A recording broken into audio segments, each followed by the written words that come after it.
Hey, what's up? I'm Coach Ryan Family from the Viper Pit. Today I want to share with you a couple different options for ways of cycling your movements. So I'm going to show you on this landmine shoulder press here, but a lot of this stuff applies to a lot of different variations of barbell, dumbbell, machine movements.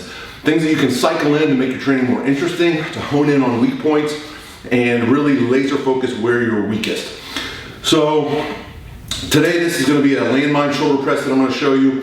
You can do it with a barbell shoulder press, you can do it with dumbbells, but I'm just going to show you a couple options for some things, some ways to train and ways to contract that you may not have thought of. A lot of times we go to the gym and we just do our reps. And we try to get stronger with the reps, and that's all well and good. In fact, you don't need any of the stuff I'm about to show you. This is all just like icing on the cake, extra stuff. One of the first things I like is timed holds in the overhead position. This is just a static hold.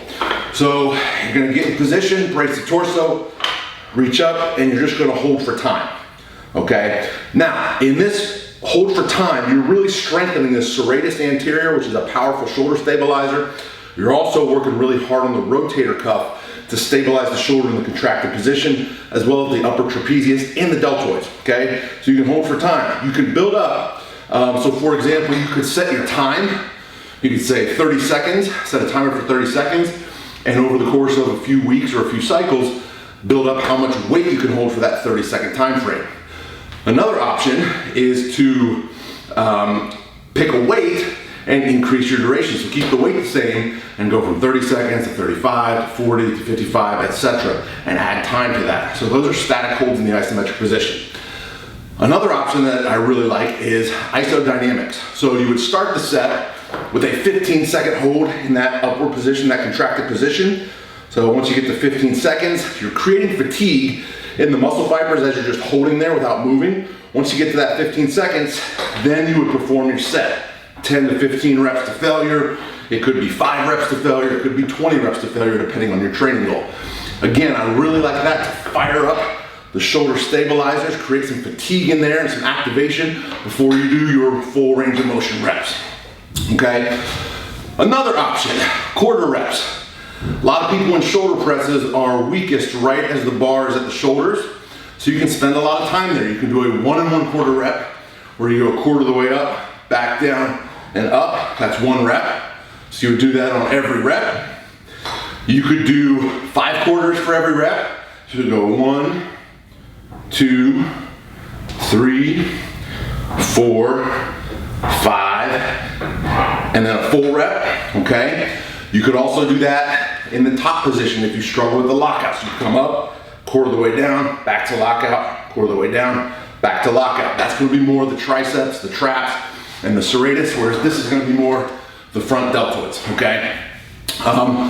You can do slow eccentrics. So lift the weight up and go down on, say, a 10 count. You create a lot of muscle damage with slow eccentrics. Muscle damage is good because it remodels the tendons. So for joint health, those are awesome.